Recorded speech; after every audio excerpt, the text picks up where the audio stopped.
Welcome to the Embodiment Matters podcast with me, Erin Giesemann Rabke, and my husband, Carl Rabke.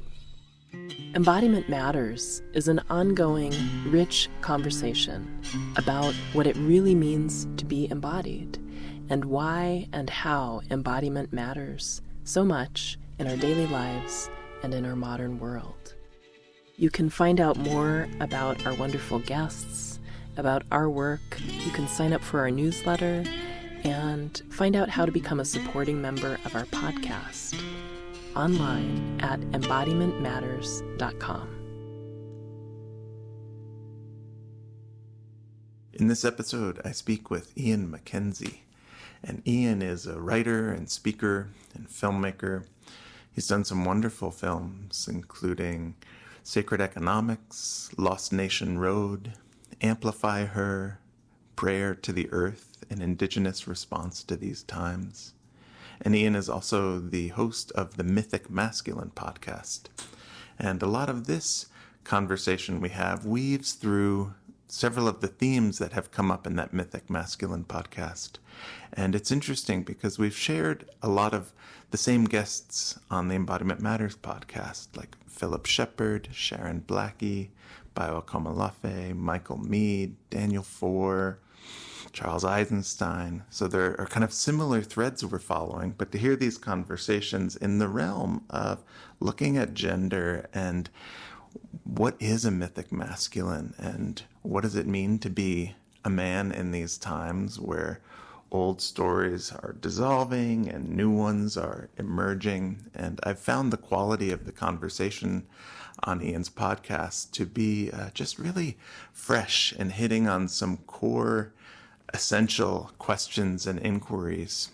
So we look at lots of things in this conversation, looking at the relationship with power and masculinity, looking at some of the challenges around terms like toxic masculinity, and looking at what is it that's toxic. At one point, we refer back to a conversation Ian had with Pat McCabe, where she said, we don't even know what masculine or feminine is outside of this model of kind of top-down domination, and how that polarity could be completely different in what she puts forth as a thriving life model, or what Charles Eisenstein might call the more beautiful world the heart knows is possible. So, yeah, we hit on some just great topics, and hope you enjoy the conversation. And if you want to find out more about Ian's work, you can visit ianmac.com, or the podcast is themythicmasculine.com. Welcome, Ian MacKenzie. I'm so glad to have you here and look forward to this conversation. Thanks, Carl. So one jump-off place we often like to start with in these conversations is just to ask, from your perspective, what is embodiment? Because there are so many different entry points to that. So in this moment, Ian, what is embodiment to you? Mm-hmm. What is embodiment?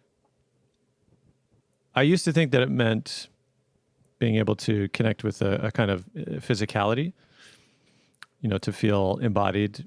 I used to play soccer for a number of years, and I did some martial arts for a number of years as well, and that sense of just being, inhabiting one's body in a degree of physicality. That to me used to feel like what embodiment meant, and more recently, I believe, through conversations I've had and practitioners I've met, that I've come to understand that for me, embodiment now seems to mean tapping into another kind of intelligence.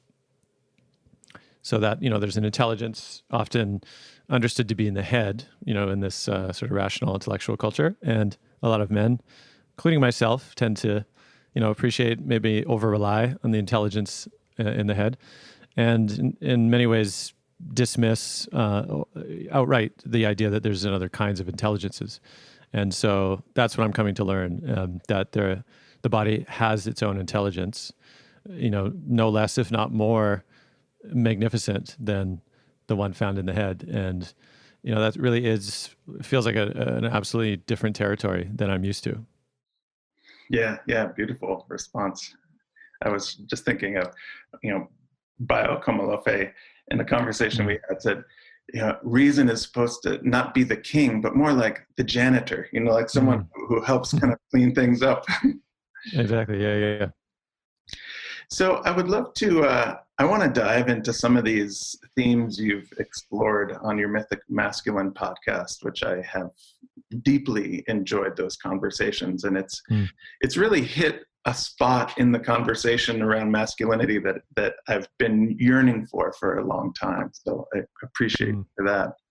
But maybe if you wanted to just talk a little bit about how that came to be, what's sort of were the seeds of starting these conversations for you? Well, I've been a filmmaker now probably 12 years, primarily documentaries. And, for a long time, I was really looking into, really what will it take to create transformative change, on a global scale, big questions. And I think early on, I learned that film, I believe, is a deep catalyst because it has the unique alchemy of combining visuals and story and music and all these into a kind of mimetic transmission that really has the power to affect people in a significant way.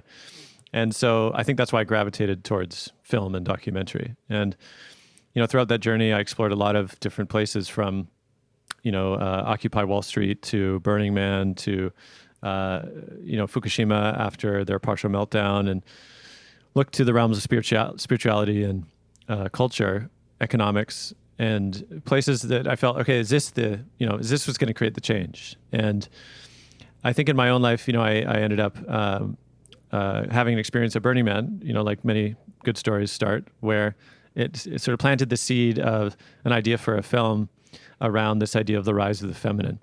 I actually saw a female artist by the name of Applecat perform, and there was something in that I, witnessed. I was like, wow, there's something she's doing that's different, and I didn't really know what it was. I had a sense of this, word came to me that I heard somewhere about the dark feminine, which feels categorically different than this idea of like, the divine feminine, often seen as this light being and, a kind of pleasant and nice and the rest. And that there was this other side, this like dark carnal feminine that she seemed to be inhabiting or expressing. And so that got me really curious about this idea of the rise of the feminine, in particular, told through female artists that were actually expressing it in some way.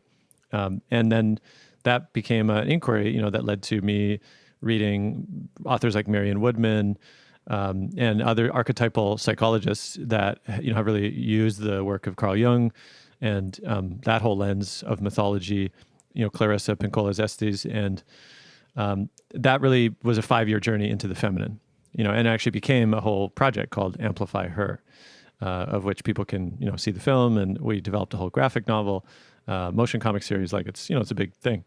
And it was through that journey that I recognized about halfway, I was like, wow, you know what? I know so little about the masculine. And in some ways it makes sense to me, right? The irony of it took me going into the feminine to then realize, oh, wow, I knew so little about the masculine. And so, that became my own journey into looking at, what is men's work. I started reading, Iron John and King, Warrior, Magician, Lover, and I started to kind of do the homework, on that side. And then what I recognized through that excavation was, at the time, this is maybe 5 years ago, and I was about 30, 34, 35 then. And it was surprising to me that I never really heard about this stuff, and I reached the age that I do in this culture that I do, that I'm in, modern sort of Canadian culture. And I hadn't really heard any of this stuff. So I was like, wait, where did it go? Because when I did the historical research and looked back, I found, oh, wow, like this peaked around the sort of early 90s, right? Felt when I heard stories of, there was hundreds of men's groups that would be meeting, this great wave of this willingness of men to, to dig into this stuff. And then it felt like it went underground. And I was curious about why. And so I started to, again, like ask people who'd been there, the people that I met from that older generation. And I was like, yeah, what happened? And they're like, we don't know. It just kind of, fizzled in some ways. And fizzled, I should say, it was brought into different realms, and people in my podcast now, Martin Shaw, Michael Mead, and others, they talk about this, which is why, I asked him about it. But I'll wrap that all up to say that, I recognized that there was some kind of thing that was missing. There was some bridge that wasn't happening between the previous mythopoetic men's movement and the present. And I do feel that there's a resurgence happening. I was last year in contact with Sacred Sons, an organization that grew out of Mankind Project, who also uses archetypal mythology to do men's work, men's soul work. And Sacred Sons was actually an offshoot in some ways. At least one of the members, had spent a lot of time in MKP. So I saw that. I was like, wow, it's happening, the next wave. But it's like they don't seem to really be in contact with each other, and I was like, well, there's got to be a lot that was learned that, ask the ones that were there and transmit that, right? And also the new ones, bring in new energy, recognizing you don't have to invent the wheel, that there's wheels have already been invented and there was reasons for that. And not to say that they're doing the same thing. I think they're actually taking it a lot further, but it would be folly to think that the young ones suddenly, have it and away they go. And, a lot of the same mistakes would likely be made. So that was a key mission of why the podcast came about. I wanted to connect these generations, right? And then the other thing is that I wanted to bring in a lot of other perspectives that I feel are pretty absent, at least from this sort of European focused archetypal mythological conversation, which doesn't bring in or hasn't in the past really brought in a lot of indigenous cosmologies or even perspectives of, mythology from, just from other lenses that I felt would be really useful. And so, like you said, it feels like it's hit a spot, certainly that I was longing for, in the cultural ecosystem. And I'm grateful to feel like that this has begun to fill it. Yeah, beautiful. I think the first conversation I listened to was the one with Pat McCabe, and something in that really struck me in terms of looking at elements of masculine and feminine. When she said, we don't know anything about this outside of a domination model or a power over model, and her putting forth this thriving life. I'd love to hear you talk a little bit about that. Mm-hmm. Yeah, it's interesting that I'm actually going to be interviewing in the near future Rian Eisler, who wrote the book The Chalice and the Blade, which was, again, a sort of well-known book, more so about maybe decade and a half ago, which really examined this historical rise of patriarchal culture, although she doesn't use the language very much. She actually differentiates patriarchy from what might better be understood, like you said, as dominator culture. And I think that's I think it's a helpful nuance because often, in the modern context, often patriarchy as understood as the rule of men creates a understanding that essentially the rule of men is inherently dominator culture. There's no separation between that. And that creates a kind of very, dangerous box, I think, to put that understanding in, because then we see a lot of the sort of gender wars that go on, right? That men are inherently dominator if they're put in positions of power, and therefore women who are in positions of power inherently are better. And I think from some examples that we've seen of women in power, Hillary Clinton and others. I think there was a woman, Sharon, I can't remember her name, Facebook CEO or COO. But just we've seen women in these positions of power, and if they don't fundamentally interact with differently than the male counterparts, what happens is they enact the same behavior. Just happen to be a woman, and that really what that does is it makes one be curious about the systemic kind of underpinnings that value certain things over others, which is why I think Pat McCabe really brings in a great lens when she says, yeah, if we plug the men or women or any gender into the system without changing the system, the same things are going to be happening. And so she really brings in this kind of wondering and a curiosity about, what would a sort of masculine behaviors be like in an entirely different system, which she, shares as a sort of thriving life picture is what she uses. And others, I would say people like Charles Eisenstein maybe use the phrase, the more beautiful world our hearts know is possible. And others, have different ways of naming this, but really to get one to be able to step outside the water that we've been swimming in and imagine what might be possible. Yeah. It's a friend of ours, a writer, Philip Shepard. Are you familiar with him? Yeah, I've interviewed him actually for a future podcast. Yeah. Oh, wonderful. But he has this term patrifocal, where he says it's actually the whole, continuum of masculine and feminine tends in modern life to have a patrifocal view, that we value the reasoning and the analysis of the head over that, different kind of knowingness of the belly or the heart. And whatever you filter through that system tends to go in that direction. Yeah, I think that's, the patriarchy, it's a hard word, and there's so much charge to it. Yeah, I mean, I could unpack that a little more, to say that, I feel like I recognize the intention of naming it that way.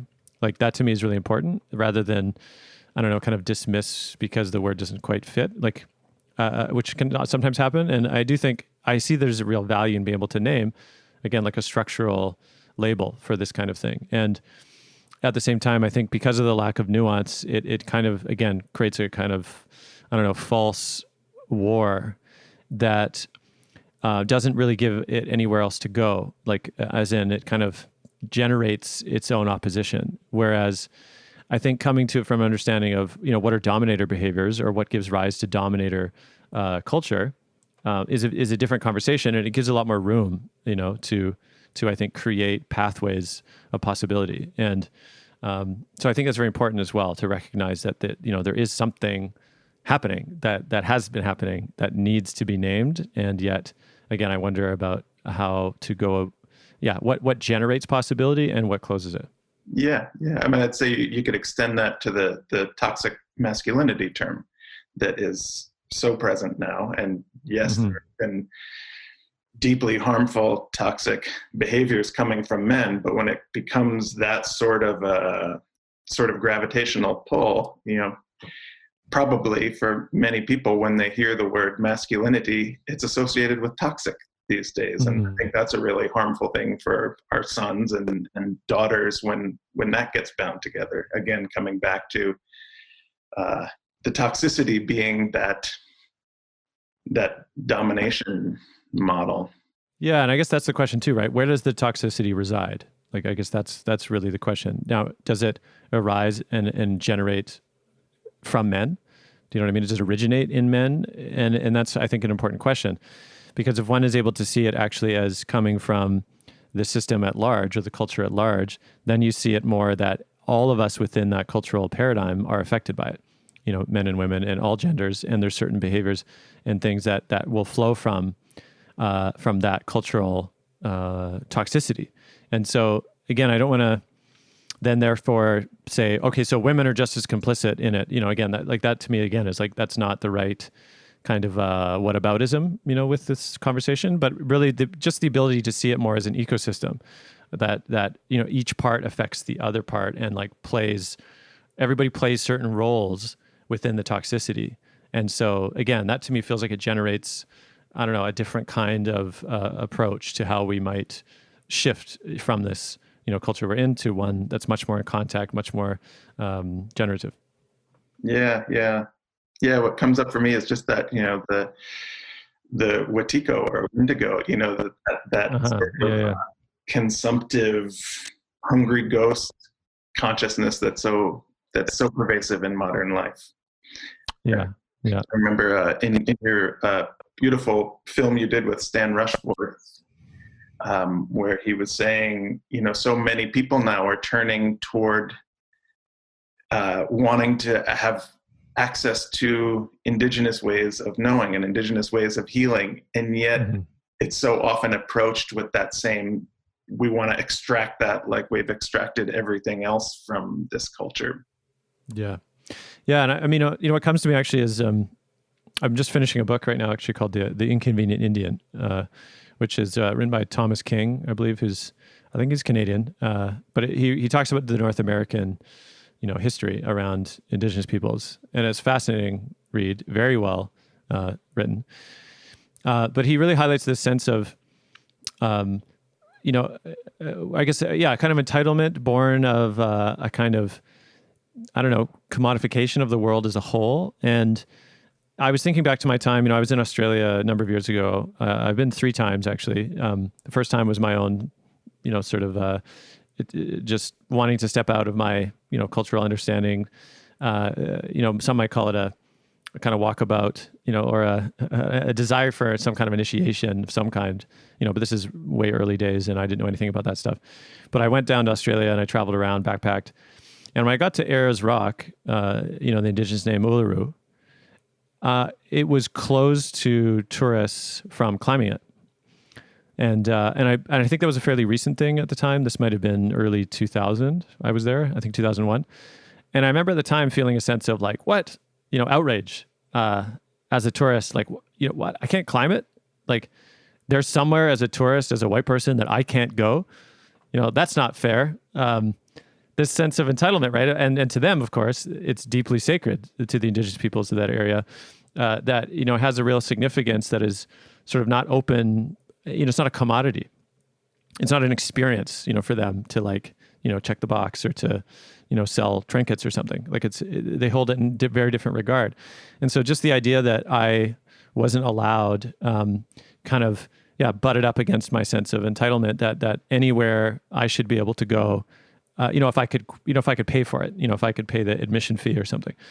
And that worldview is so different, right, from an indigenous understanding. And so I guess that to me is the distinction as well between a sense of the world and indigenous wisdom, let's say, which is born of an actual relationship, which actually has a degree of reciprocity and courtship and approach and all these things, versus turning indigenous wisdom into a commodity, right? Which is, like just the next gold rush, which is, I think, what Stan Rushworth was speaking about in his film, which is exactly that. If indigenous wisdom is approached with the same hungry ghost mentality, then you're just going to consume it. You're not actually going to understand it as in, the power that it actually holds, or the gift that it actually holds.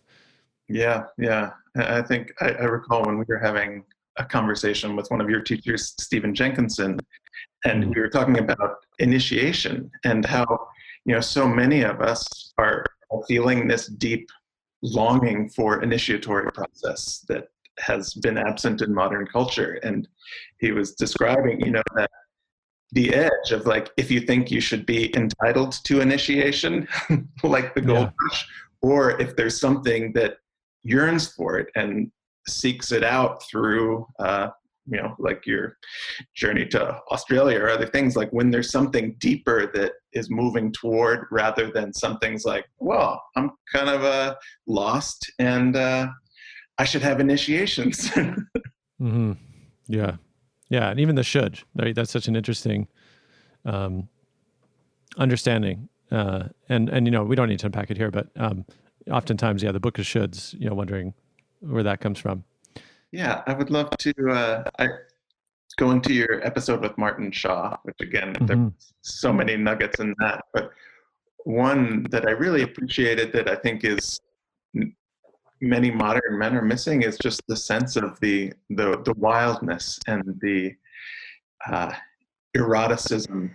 And I remember you talked about your conversation with him in a bar, saying like that the pornography was one of the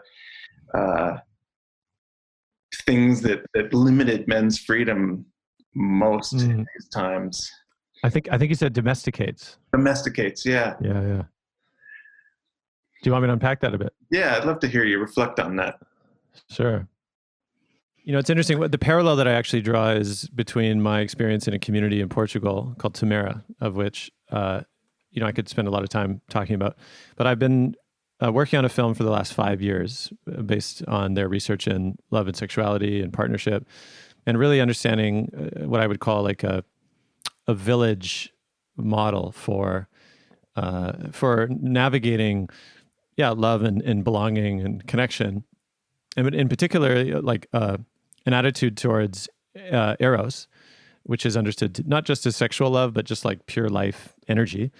That they have really developed a kind of sophisticated cultural model in which to allow for a lot more true liberation around this energy. And it's interesting to think of modern America, let's say, which in some ways, at least at the surface, appears to be sexually liberated. But by that meaning that if you wanted to compare it to, say, like a Middle Eastern repressed, quote, repressed culture of the women are all covered up and all the rest. And, it's easy to look at that and say, oh, wow, they're so repressed in America, we're so free. And I think it's a very immature understanding, actually, one, about what true liberation actually means around in this context. But then also that I would say America is the most heavily commodified in regards to sexuality. Right. And we talk about, sexualities, particularly feminine sexualities, used to sell everything. And pornography, in a way, is also an extension of that objectification of sexuality. And so there's a whole, value system which feeds off of, I would call it a perversion of eros. And by that, I don't mean the people participating necessarily, like sex workers and things. Because in some sense, in an economic system where often women are at a disadvantage because of how much paid to men, or certain professions are favored for men and not for women, and all the rest, that some women choose to go into the sex trade or into pornography as a means of economic sovereignty, right? Which, again, fair enough. And at the same time, I see sometimes that the kind of liberatory claiming of power in that situation is also based, again, upon a much larger system, like I've just said, which often holds women at a disadvantage. And so in some sense, it's like, it's the savviest decision in a culture which holds women at a disadvantage to, take your power back and use your sexuality, let's say, to attain sovereign resource, But I think in regards to it, though, if we look at the function of pornography, like Martin said, it domesticates, meaning that it kind of transacts what I would call a different archetypal relationship to that energy. And I've been thinking about it a lot lately about what is it. And, I spoke about it a little bit in this more recent example of Nako Bear. The musician that recently was called out for, some deeply inappropriate acts with minors, and in general, just a really, let's say, a dysfunctional relationship to, sexuality and relating often to these women. And I use the lens of the addicted lover to kind of unpack that. And I think it's relevant here in that to say that, a culture which doesn't create the space or the insight to be able to unpack, like, what is it that drives that kind of commodified, consumptive relationship to the feminine, is itself, again, that's what I'm saying by, it's the water that we're swimming in. And so, a mature culture in love and sexuality and eros would actually create the spaces like Tamara does to unpack it transparently in community to actually create the possibility of healing. But I would argue that this culture on large doesn't want healing because it trades on and earns off of that dysfunction, right? Like billions and billions is made, in the porn industry. So that's what I mean. Like the men are sort of led to and actually supported in, treating this energy as a commodity and to consume it versus to actually seek, deeper healing. And so the pathways to open up a deep kind of mature eroticism, for me, I'm still exploring this, a newbie in so many ways, but it comes from a very different approach, I think, to understanding, like, what is eroticism? Like Martin talks about this capacity to, speak secret names into that which you love and behold in the world, like the beauty of the world, and how that actually is such a necessary relationship to cultivate. That then when one meets, in this case, if we're speaking heteronormative, if a man meets a woman and is able to behold her beauty, it's not a substitute for his capacity to see the beauty of the world. He doesn't try to hold that and like burden the human relationship with that kind of, weight, but able to say, this beauty of the world, and then I see the beauty in you. And, again, it's just a lot more, achieved. And, like Martin says, a woman can smell the difference, if there's the desperation or the projection or the objectification. So there you go.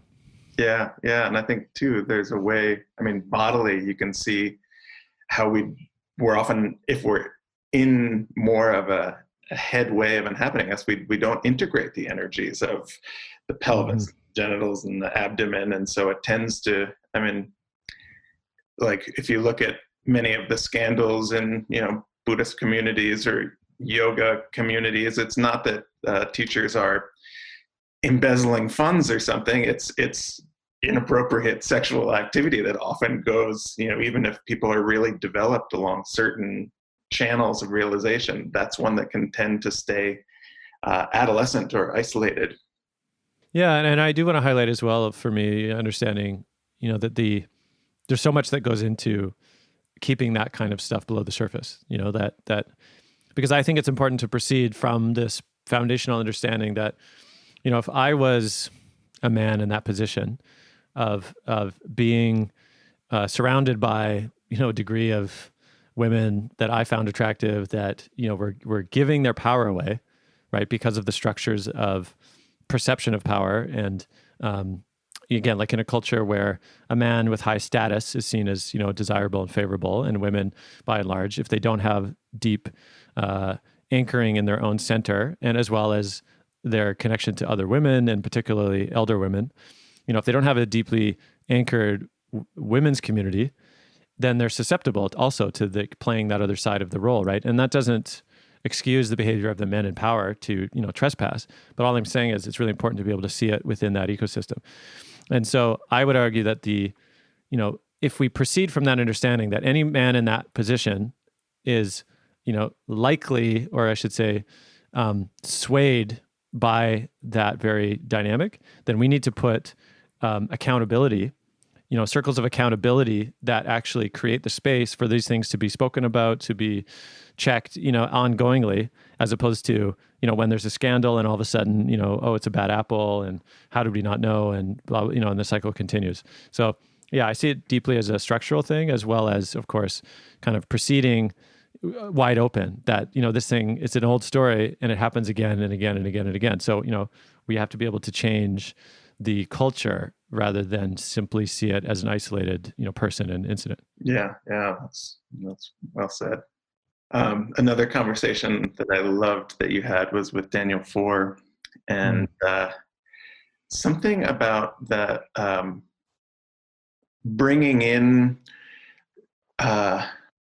ways of relating to the unseen world, and like you said, more of a kind of courting and just the way that we can learn relationship skills, whether it's with other men or women or these unseen forces and ancestors and plants, and that there's something about just animistic basic values that feels like a pretty essential piece for the masculine in these times. Mm-hmm. Yeah, I think for me what comes up is this need to demonstrate, to affirm, to plead with men to see themselves as of consequence, right? That I think because we exist in a culture where, again, consequence or power is seen as markers of status and hierarchy, and signifiers of wealth and resource, and power is seen as essentially the ability to dominate, right, or to make others do your will, the application of force, right? And then therefore, if those are upheld as the markers of what power is, then you set up this the seeking of power, and those kinds of power.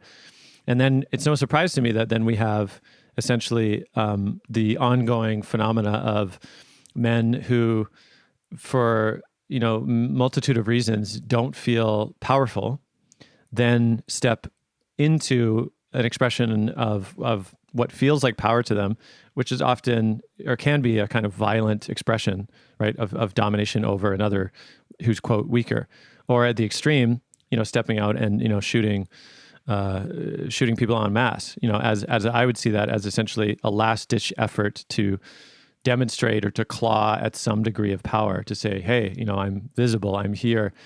And in some sense, that to the extreme turns the others who are the victims of this into simply an object of their need to enact their power, right? And I really want men to understand that that their degree of consequence, the ripples of their consequence are ongoing. And unless they're led to understand their wake, then this is what the outcome often is. Like I said, like they don't feel powerful, they don't feel consequence. And yet, if one considers the rest of the world and the non-human and the other than human and all the rest, that, every decision is deeply of consequence to the rest of the world.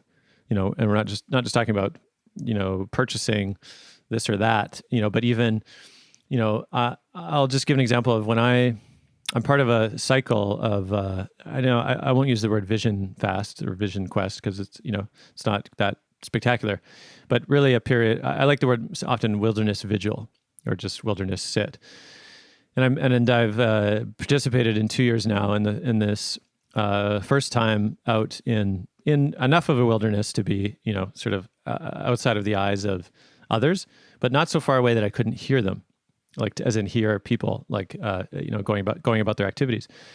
And I was really struck in my time out there, and it was a 4 days, 3 nights, no food, no water, but really just being there and just not doing something else. And what I found was the capacity to like drop into a kind of wavelength and a pace that felt much more of the pace of the world itself, right? And only by committing and sitting for that long did I start to recognize how fast humans are moving, most of the time, right? And in particular, often men who are sort of end up being disembodied, overly connected to, the intellect in the head and just sort of zipping about. And I really started to see the kind of consequences that were wrought not through any particular intention of those people, but yet they were consequential anyway. And by this, I'm saying, hearing like motorboats, ripping up and down the river and the sound that traveled. And I really started to get a sense of like, wow, this is what's happening often. And most people don't know it. Like most people and men, don't know that this is their consequence on everything else.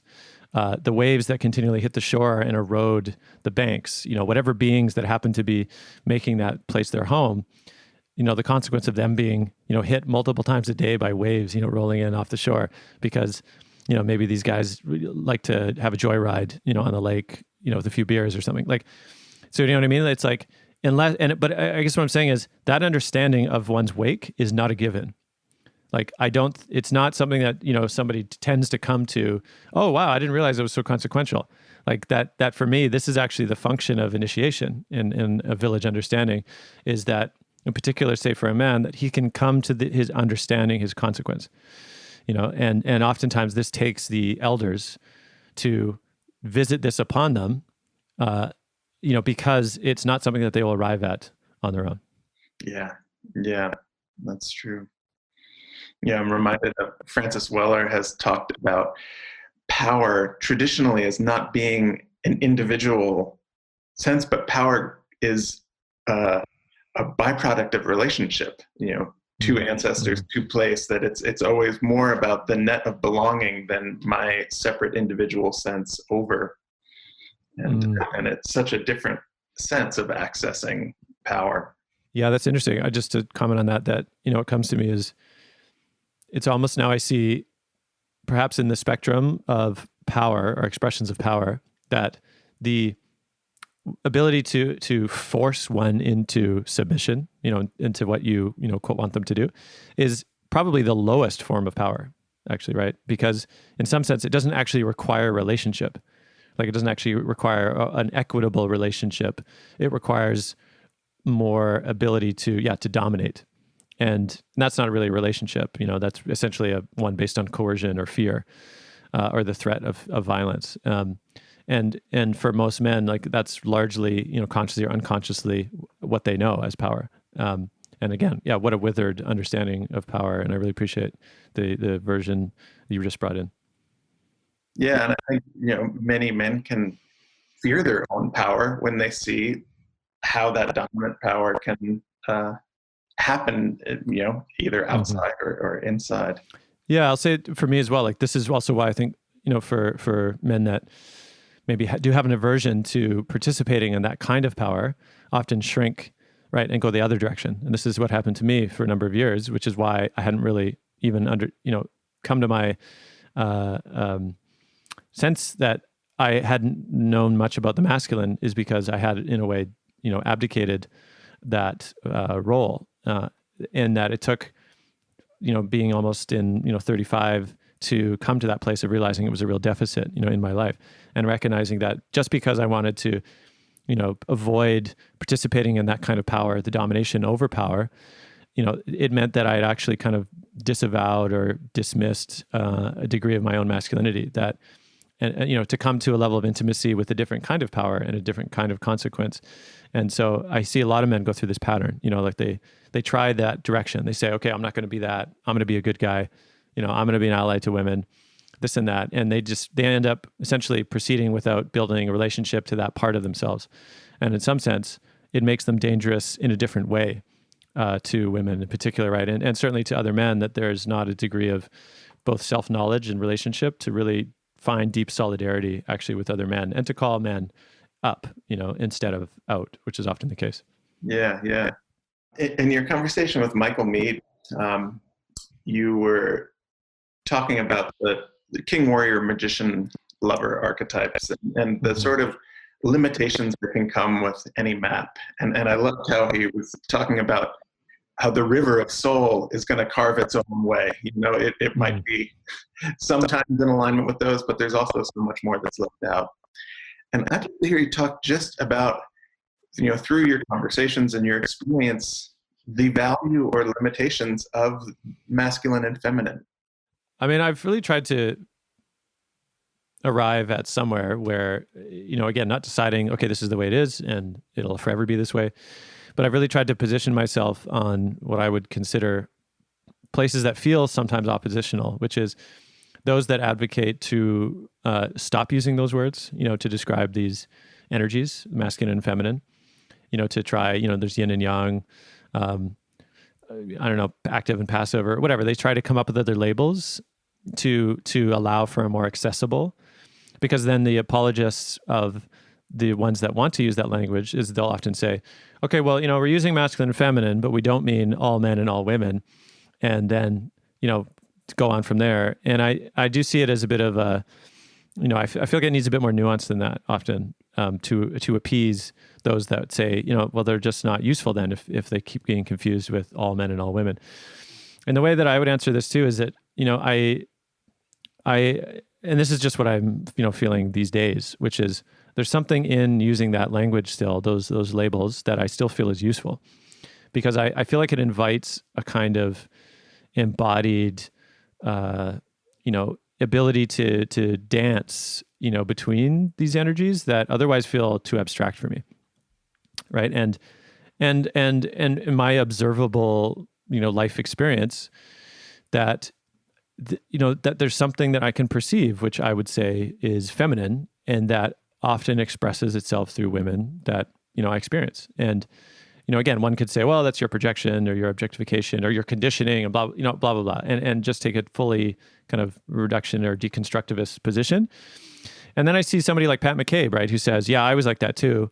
And then I saw Indigenous ceremony, and suddenly I could see it differently. And so I guess what I'm trying to say is I think so much of the language and gender and the gender kind of challenges is, I think, often informed by the wound.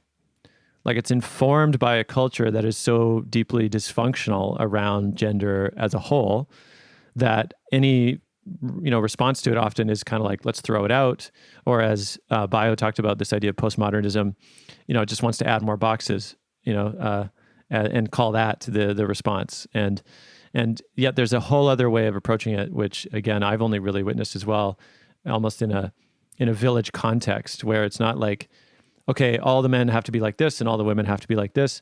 But for the purposes often of ceremony, when, I talk about experiences in Tamara, I experienced this where, the men would go off and we'd have, time to ourselves, and the women would go off, and we would just experience, like, I don't know what to call it, a field of men, both literally, we were in a field, and the energetic presence of men that fed me in a way that, I'd never experienced before that time.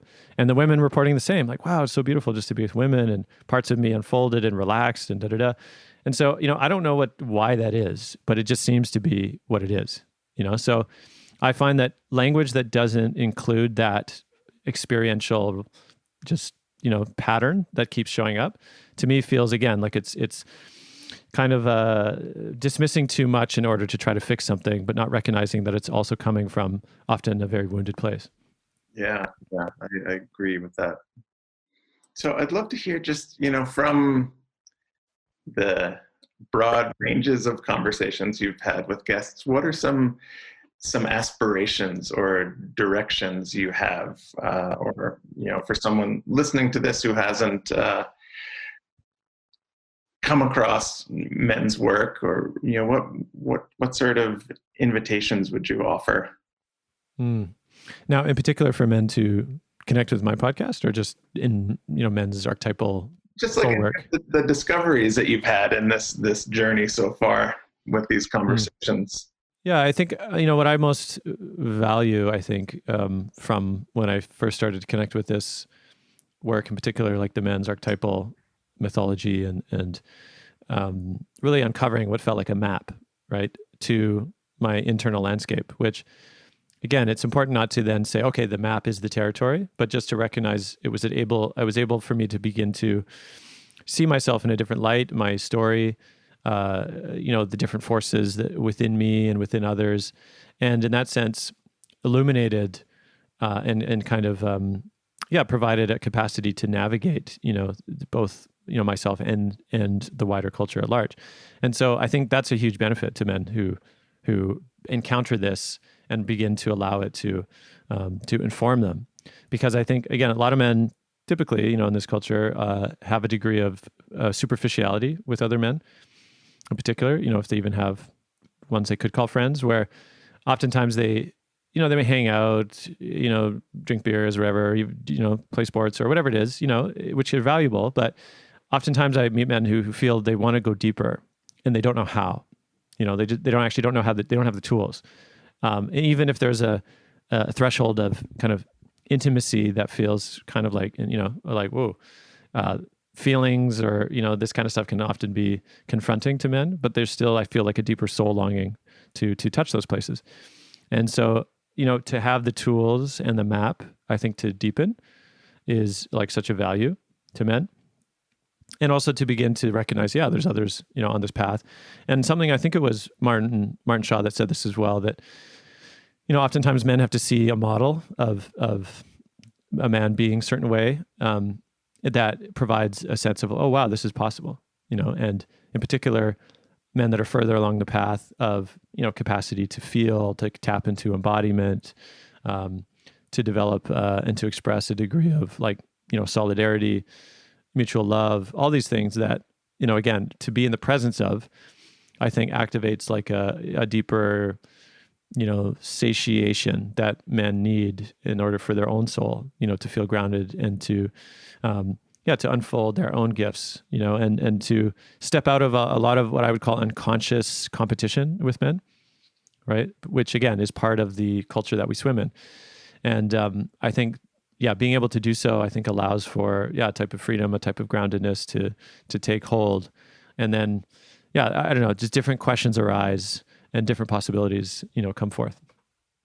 Yeah, I mean, it feels to me, like you said, that there can be a tendency to stay in a shallow end of interaction. And I think also just the range of acceptable tributes for men, particularly in this culture, is so small. I know you and Day hit on that in the Queering the Pandemic episode. Mm-hmm. But, there's often such a sense of this heroic model and not including other aspects of ways of knowing that can show up as the masculine. Mm-hmm. And there's something, I'm just reminded of the interview with Eamon Armstrong, which is, I think, number 6, The Boy Hero Must Die. And the piece that I really appreciated from our conversation, where we talked about how, there's something about men needing to be defeated. and often that can come around 35, 40, which is often what's understood to be like the midlife crisis time, where essentially maybe all of the things they set in motion in their 20s or early 30s sort of burn, in a pile of rubble or come crashing down. And for me, that was the case. I was divorced when I was 33, and that really shook me, to the deepest places of the life that I thought I had and who I was becoming. All of this came crashing down, and suddenly I was like, okay, wait a second, what did I miss? What was I not aware of? What other possibilities might there be? And so I think that there was a need to be defeated in order for me to be able to, really ask different questions, or to look out and say, oh, wow, this kind of lone wolf thing isn't working that well. And so I think, that may be in this culture what's needed over and over again, because again, like a larger culture of men's sort of, a mature culture of men is less visible. I mean, it's growing for sure. And I think if, the more and more work that's done in the generations to come, it's like they get to experience these things from a much earlier age. I never even sat in a circle until I was probably like 27, right? Which, again, blows my mind. And my son now, who's, he's about 21 months now. I mean, it's wild that I think that, I live in a community home as well, but, we've traveled to different ceremonies, village ceremonies, ritual, been to Tamara, he's been in, 200 circles, and he's not even 2.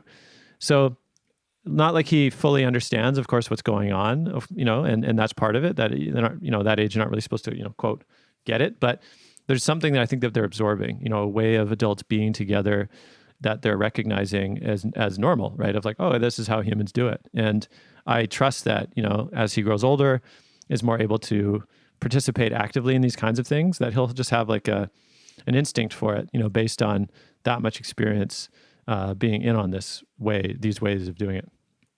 Yeah, it's interesting. So our son is 10 now, and for the last 4 or 5 years, he's had a sense of like, oh, eventually at this point there'll be an initiation process, and he'll refer to like, oh, what's that one when I'll be out in the woods by myself, or with the my friends in the desert, and just to have some of those elements of community and circle and impending ritual. Yeah, initiation. Exactly. Beautiful. I'm curious just about, it seems like so many challenges for men, women, everyone in modern life is the lack of village, the lack of community. And I know you've done work with Tamara, and living in a community yourself, but how do we bring elements of that into these separate homes, and often not having what has fed human beings in being in community and ritual? Mm-hmm. It's interesting. I like to differentiate too what I have come to understand, like the nuances and possibilities of community, of village, just so people understand what we're talking about. Because I think a lot of people might say, oh, I live in the suburbs, and I occasionally talk to my neighbor, and we live in a good community, right? Like some may say that. And I like to think of village in particular as both an achievement, as well as a verb, right? So it'd be more accurate, I think, to say, or more telling to say, to village, right? Because it's sort of it's a done thing, and I think that how that might look is sometimes romanticized, right? With people say, you know what, let's get our friends together and we'll buy a piece of land and we'll just go out there and just do the thing. And, maybe that might work. It probably won't though, to be honest, because, what people often think village is, sharing, food, maybe having potlucks occasionally. Kids get to play together, that's cool. But what actually happens, my experience when you live in community is all of your shadow comes up, and you can't hide, from all of those patterns and blind spots that you have, and neither can other people. And so if you don't have really good conflict resolution or transformative tools to move through these things, then you're probably going to burn out and, collapse, which is what happened to, I think, a lot of the communities that started with good intentions in the, 60s and 70s. And so that's one thing to recognize. And I think, too, that the way through that, may not be the sort of grand idea to all head over to land, and start there. But, what does it mean to village in your community, with gathering around trusted others, other families, around, and this is something I'm more recently coming to understand, is around the particular rhythms of life, right? So by this, we talked about initiation ceremony for, adolescent to adult, which often happens, I think, around, puberty. So, 13, 14, 15 for boys. And there's lots of other times actually that, others are needed for, to pull off certain things. And I'll say, for example, like when our son was born, we had a naming ceremony for him, right? Where we gathered with others and held a ritual around, introducing him to the community and bringing forth his name. I've seen others for, walkout ceremonies, which is when they're able to walk and you bring others around, and that becomes, again, a piece of that rhythm. Certainly around relationship, people are used to, for example, marriages, right? As a moment of community coming in. And I would make the case, though, that we really need community for relationships ending, which is a very, kind of like what thought to, this culture that's just addicted to the high, right? And not really doesn't want to stick around for, the hard labor of, helping things end. And this is why so many relationships end in so bitterly, I think, because they actually don't have the kinds of support they need to properly close a relationship. And, the mayhem and carnage, is left to the lawyers. So that's another moment. And in particular, lots of things, could be elder initiations from stepping into, that age of life into a function in community of elders, a function, as I've come to understand, not a person. And in this culture, because we don't have, these ways of tempering and experiencing, all of these rhythms of village along the way, we have a lot of olders in this culture, right? Which is those who happen to be a certain age, but again, haven't been in on these kinds of things their whole life to then know what it means to be an elder when the function is called upon, right? And what a sad thing, but we got to start somewhere.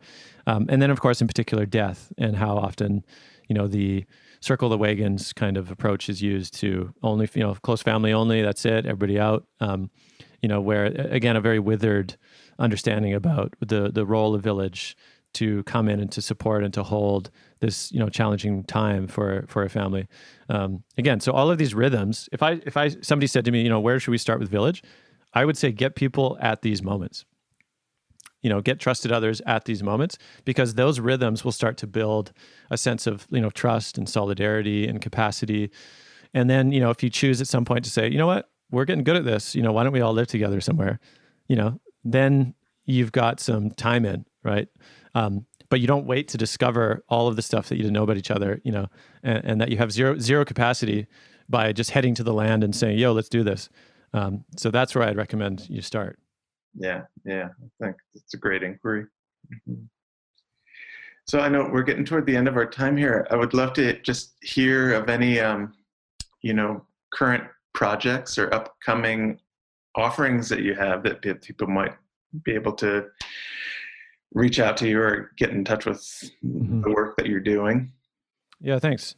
I mean, as far as the podcast, The Mythic Masculine, I'm excited to grow our online community, particularly though around, I've tried to figure out what is the sweet spot of this, community. And I do feel in some ways it is a scholarly endeavor, where my goal would be that, a lot of these resources around, archetypal mythopoetic lens is unpacked, and lots of other pathways are formed and offered and made visible, so that people, when they tune in, like me, if I was 35 and I found this, I'd be like, oh my God, this is amazing, right? Like this is what I want it to be. And at the same time, it's not like a movement. I'm not advocating for organization, like circles to meet necessarily. And now all of a sudden I'm trying to, pull off another Mankind project or something. Like, at least for me, that's not my intention.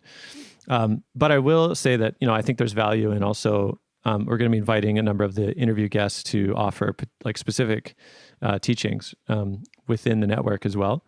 So I'm excited about that because I know a lot of them have said, like Pat McCabe, she's like, I'd love to just talk with men, for a couple of days and go deeper into what she was saying and, how beautiful that would be. So we're going to be developing that series. And then, in the future, I'd say it is open. I have felt that there's a degree of writing that I want to do around this, that the podcast is also a bit of a breadcrumb trail through the forest, as I'm also like exploring this. And I could see at some point, that there's brought forth together in a book of some kind, but that, is a little ways off.